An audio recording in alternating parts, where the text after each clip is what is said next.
I am meeting my ex-best friend tomorrow for the first time in 10 years after she cut me off at the instructions of her abusive husband. Posted by u/veryoff90s. Something really interesting is happening to me, 29F. When I was 6 years old and started school, I met a friend named Linda, 29F. We both had only brothers, no sisters, and we bonded. We lived in a small village, so of course our families knew each other, and because of us, they also grew closer. Linda and I were inseparable.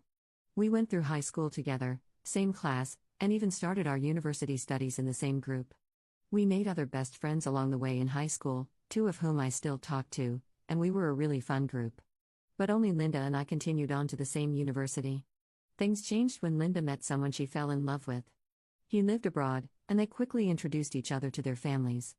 Eventually, he started pulling Linda away from us, controlling her via GPS, telling her who she could hang out with, when, etc. At first, I really liked him because he was the love of my best friend's life, and whenever they had a fight, I would try to bring peace, so he respected me. But when I saw how controlling he was, I told Linda I didn't think she should be in that position. I also called him out for controlling and verbally abusing her.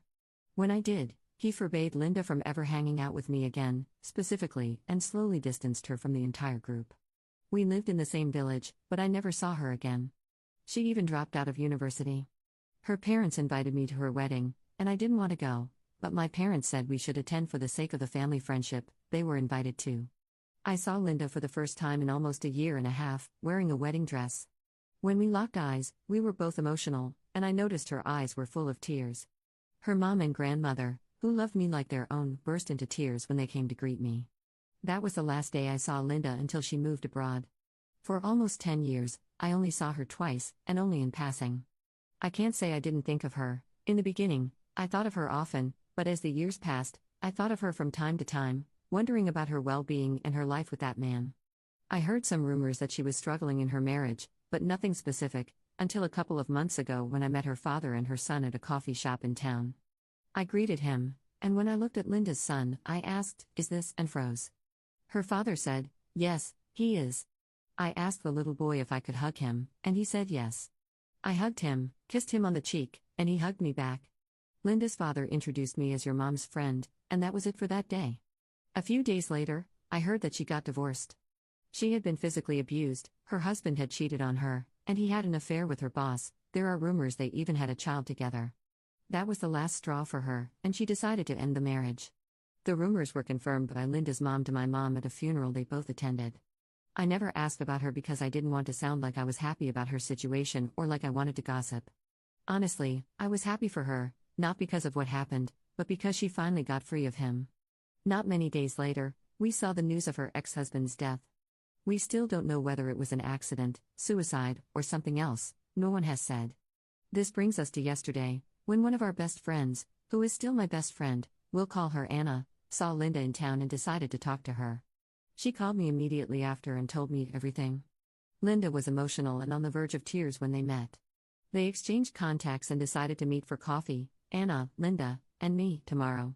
Another one of our close friends who lives abroad and is in town said she would join too. I never imagined our group being together again, let alone me and Linda after 10 years of no contact. I thought I didn't feel love for her anymore. I didn't love her or hate her, but now I have this scary feeling about tomorrow, and something inside me is so excited. I feel like I'm about to meet my childhood self. I never hated her, and I was never angry at her for leaving me. I was angry at her decision to ruin the beautiful life she had created before he came along. I felt angry and sorry, only for her. But I know things happen for a reason, so I never judged her for her decisions. It was her life and her mistakes to live. None of us are perfect, and we all make stupid decisions. The thing is, the heart always goes back to its home. No matter her reaction, cold or warm, I'll still try to talk only about our childhood and the beautiful things we did. I want her to feel safe and to bring her just a glimpse of the beautiful life she had, in the middle of the hard times she's going through. I am so excited. Update 2 days later. Hi everybody, I hope you're all doing well. Some of you asked for an update about me meeting my friend. The meeting was yesterday, and it went better than I imagined. We had to meet after I finished my shift, and throughout the day I felt a mix of emotions. I didn't know how she would react when she saw me. Anna and she had scheduled a place and time to meet all of us, and when I got there, they were already talking and greeting each other. I told myself that no matter what, I would give Linda a warm and long hug, and after that, if I felt her discomfort, I would take a step back. She hugged me back, and at first, it felt good but a little strange, like I was hugging a stranger, but after a few seconds, it felt like I was hugging the Linda I know. We walked a bit until we decided where to sit for coffee, and I didn't want to ask anything about what she'd been going through. I wanted our first meeting to be filled with laughs and good memories. Anna didn't ask her either. We went straight to being our teenage selves, being silly and mocking each other, of course, in a good way. Linda initially seemed a little uncomfortable, because I know she felt guilty about how things ended between us, without an explanation, without saying goodbye, without any reason. But when she saw us being completely ourselves, like we used to be when she left, she started opening up, becoming more comfortable, and laughing with us. I didn't want to sound like I didn't care about her life at all, so I asked if she was working, how her son was, and other general things. When she started to talk openly, she was on the verge of tears but didn't cry. I feel like she thought she owed us an explanation about what happened in her life, what she'd been through, but I told her, let's make today only about good things. Whatever happened to you is now gone, and I know you are so strong and so loved and supported, and I know you are in a better place than you were, and all I care about is this, seeing you well. She gave us a glimpse of what she'd been through, how she was forced to leave secretly with just the clothes she was wearing, some things for her son, and how her aunt, who lived in the same state, took her in and opened her home to Linda and her son.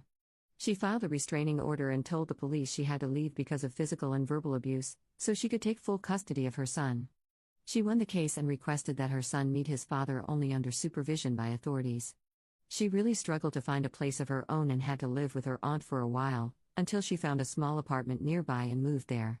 She found a part-time retail job, and since then, Linda and her son have been living together. I asked how her ex died, and she said she didn't know because she was fully no contact with him and her in-laws. She had changed her number, left all social media, and didn't have any idea until an unknown number called to inform her of his death. They said he died from a heart attack, but that's all she knows. She didn't believe her ex-sister-in-law when she first called, and Linda said, "Don't bother me," and hung up. After a while, the news was confirmed, and she believed he had actually died. Of course, she was devastated. Hearing her story brought me to tears, and I told her that the most important thing is that she's doing better and to never look back on the past, just focus on the future. We then changed the subject and talked about old times, joked, laughed, just like before. Our third best friend came later but still managed to spend time with all of us, like nothing had changed.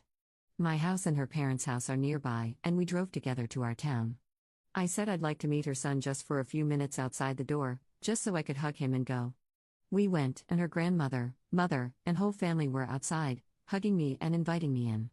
Her son hugged me. He was a little shy, but I didn't want to push him to be closer, so I just hugged him and let him be. I went inside just for 5 minutes but ended up staying almost 40 minutes, talking with her family, laughing, and telling old stories. It felt just like when we used to hang out back then. After that, Linda dropped me off at home, and she had to leave first thing in the morning. She said she'll be back during the summer and we'll definitely meet. I told her she can call me whenever she wants. We hugged, said goodbye, and that's the whole story. I felt so happy. I felt like she needed this just as much as we did, and I'm so glad we're in touch again. Thank you all for your good wishes.